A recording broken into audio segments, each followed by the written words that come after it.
Okay, so we're going to get back into our coverage over the X-Men as we work our way up to Days of Future Present. It's going to be the next crossover that we are going to talk about. But first, we have to jump back over to Excalibur because we are currently covering a 12-part story arc better known as the Cross-Time Caper. You see, when it comes to Excalibur, they are traveling across the multiverse at the moment thanks to a small device better known as Widget. Now, when it comes to Widget, we have learned in our last couple videos that he is being powered up by the Phoenix, but thanks to Widget, he's able to take our heroes into different kinds of realities across the multiverse in Marvel Comics around this time in Marvel Comics. Now, when it comes to our heroes, they have seen a lot of different realities. But this next one is going to be really important for one member of the team, and that would be Rachel Summers, because the next adventure is going to show her what would her life be like if she was not the Phoenix, if she was just a regular person.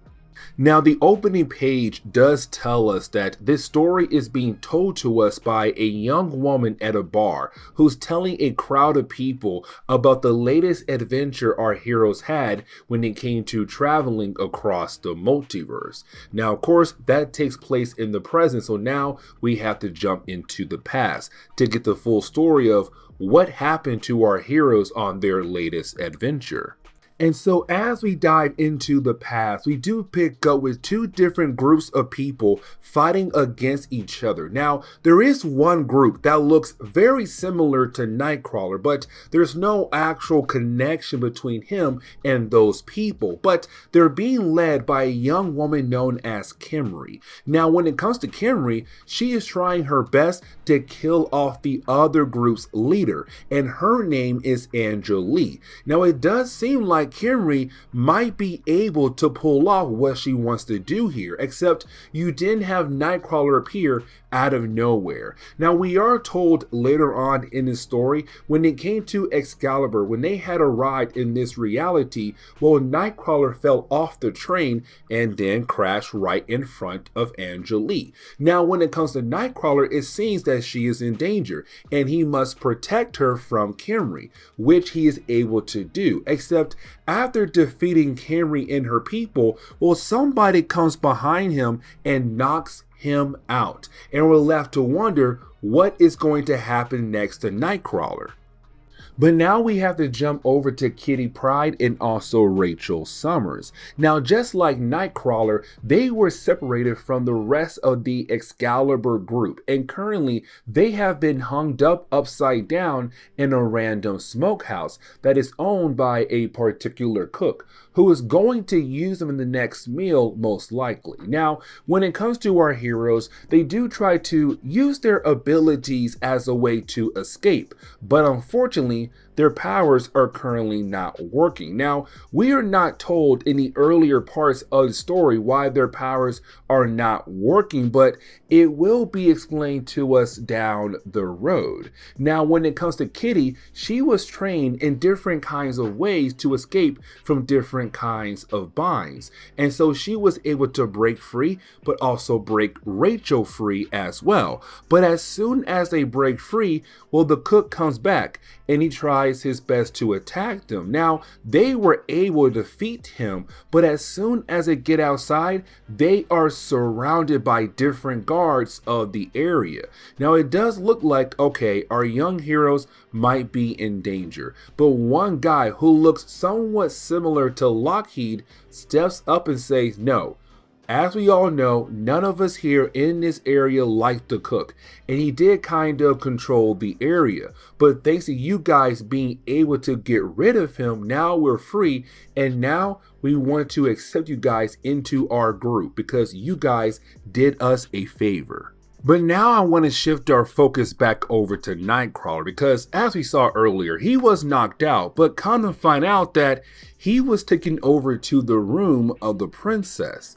Yes, you heard that right. Angelique took Nightcrawler to her bedroom, and once he wakes up, Homegirl does everything she can to get Nightcrawler in the bed with her. I mean, she does seduce him easily. And Nightcrawler, he's all like, hey, you know what? It's fun time, let's go. But after spending a couple, hours with her, you then had a servant walk in. Now the servant does spill a tad bit of wine on her, but the servant is so scared of Angelique, it makes Nightcrawler wonder, what kind of princess is she? If she is the princess of this reality, why is her servant so scared of her? What is she going to do to him for making such a small mistake?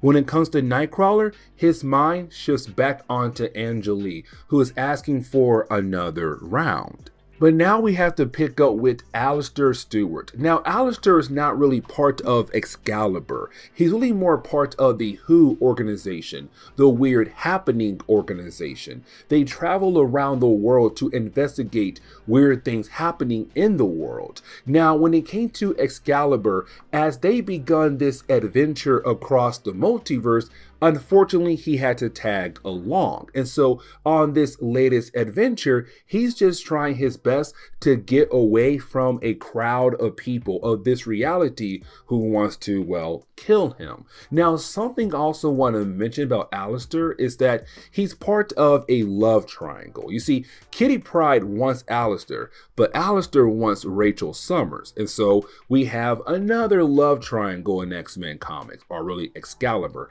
But either way, when it comes to Alistair, he's on the run from a crowd of people. Now, he runs into Kitty Pryde and Rachel, and the crowd that was chasing him, well, they turn away. Now, when it comes to Rachel and Kitty, they believe because they were there, that scared the crowd away. But you have Alistair tell them, no, it was not because of you, it was because of that. And out of nowhere, we see some kind of green monster grab our heroes and pull them inside some kind of aircraft.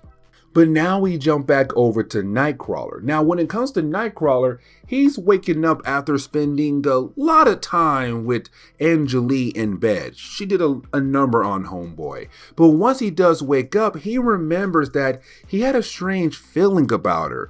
And he wants to know what is exactly going on here. And so he begins to walk around the place. Now, he does find her dungeon. Inside the dungeon is Kimry. Now, Kimry is kind of surprised to see Nightcrawler, but at the same time, she's kind of like, no, I'm not surprised because earlier you fought for Angelique, and that was a huge mistake because she's the bad guy here, not me. And so you have Kimry explain what is exactly happening in this reality. See, Kimry and her father, they were the rulers of this earth, but Angelique was able to overpower Kimry's father to begin to take over the entire world, which she has done. But on top of that, when it comes to Angelique, she also has taken away all the magic in this world as well. And so usually you have people being able to use magic, but they can't. Now, something else I do want to mention about this Earth is that you do have a lot of different alien creatures on this Earth. Like, this Earth is not your usual human Earth. There's different kinds of alien species here. But either way, now Nightcrawler knows what's the real story here. He does free Kimry and wants to work with Kimry as a way to take down Angelique. Now, they're able to find Angelique and they want to stop her. And so we kind of find out that Angelique is actually working with a green monster that has been absorbing all the magic from this reality, from this Earth.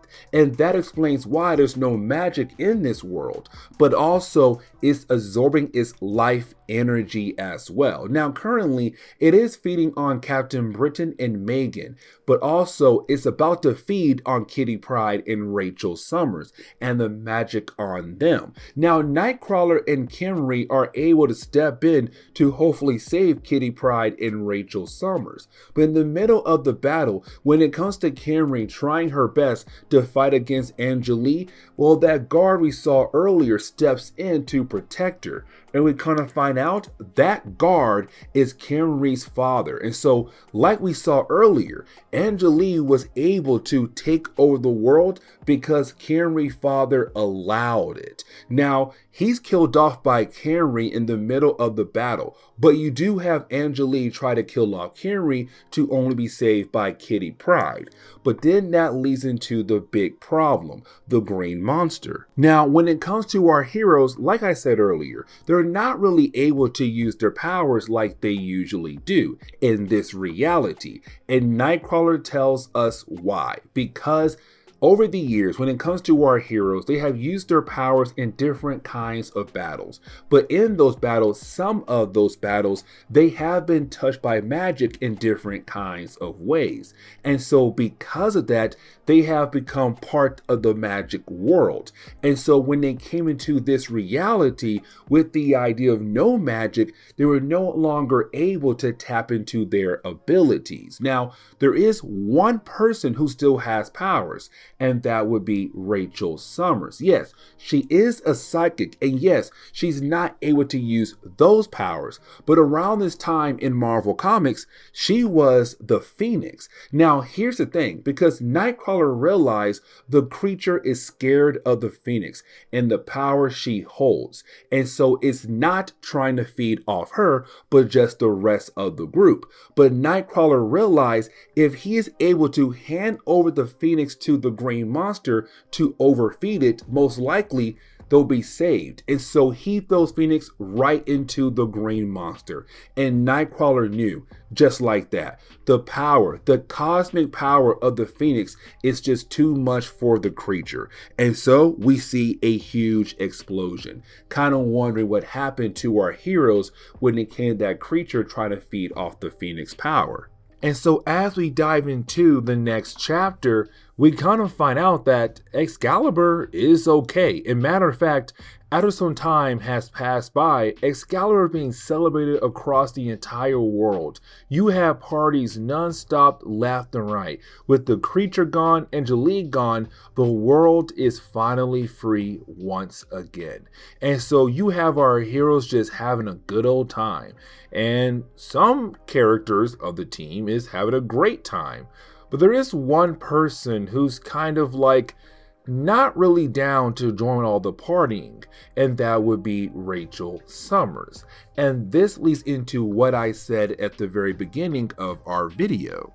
Now, something I do want to mention about Rachel Summers is that she is from a very dark reality in the Marvel's multiverse, but she had traveled over to the main Marvel universe and just had been stuck there. Now, she was able to join Excalibur, and they were able to travel across the multiverse. But while traveling across the multiverse, there's one thing every single reality had in common through their travels.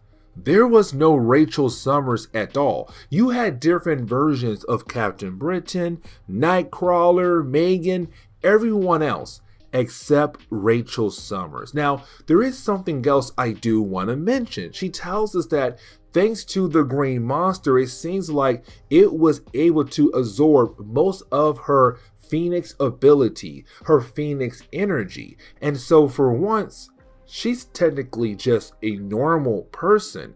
Her psychic powers are also gone as well. She's just a regular person. And this is great because now she can live a somewhat normal life. She does not want to go back into the main Marvel universe. And so she's now going to travel across this reality to find people that she cares for.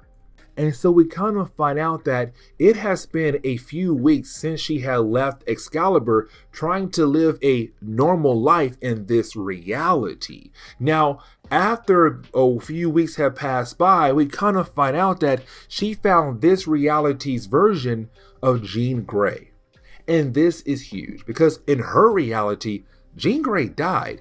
She did not have the proper chance to live a life with her mother. And this is her saying, I can do that now. And this reality, I'm technically normal now. Not completely, but somewhat here. And so I'll be able to live a normal life. But the problem is, this reality's Jean Grey dies just like the other one in Rachel's reality.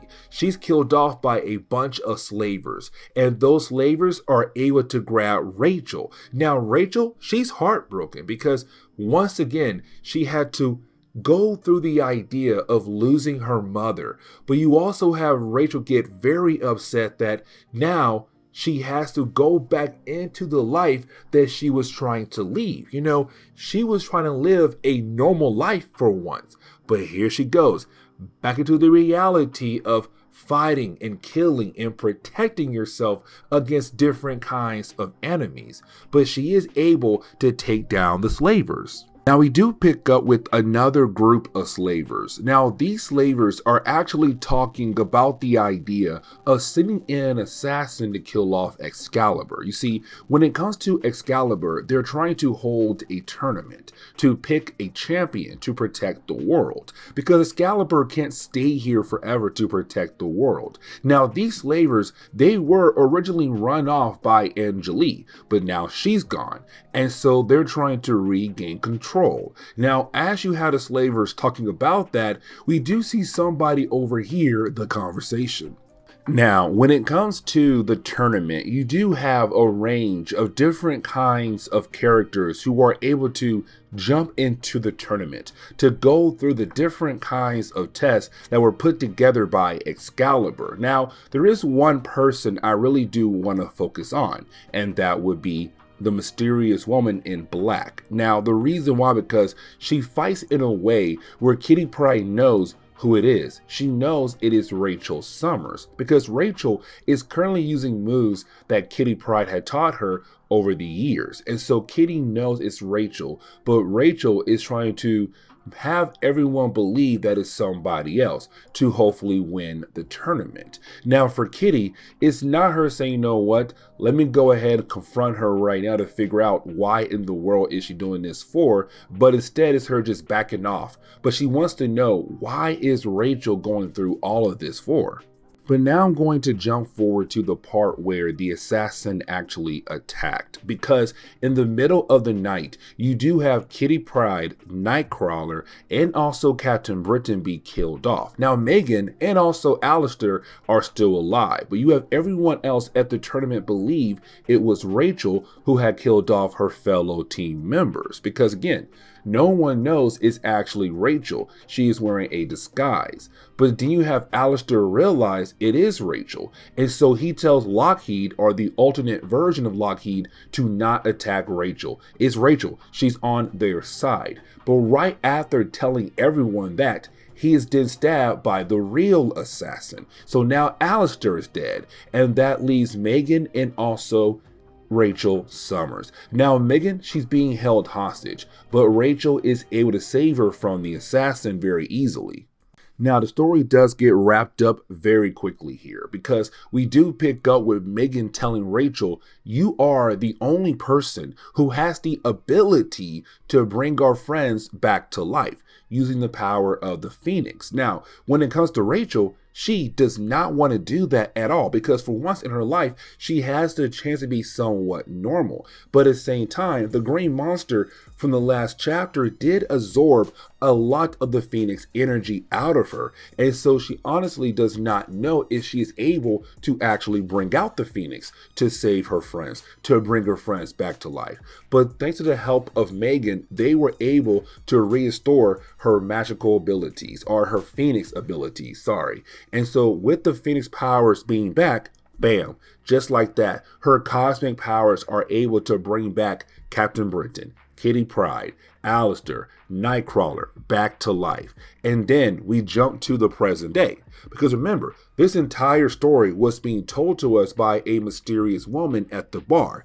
And we kind of find out that mysterious woman was just Kitty Pryde. And then you have our heroes move on to their next adventure across the multiverse. Now, when it comes to the cross-time caper, we're going to stop right here, because the later chapters do take place after some other big events in X-Men comics, like in X Factor, and also in the main Uncanny X-Men series, and even New Mutants. But don't worry, we're going to come back to the cross-time caper storyline and wrap it up down the road. But with that being said, this is where we are going to end today's comic book video. So please leave me a like down below and subscribe. But guys, see y'all next time. Later.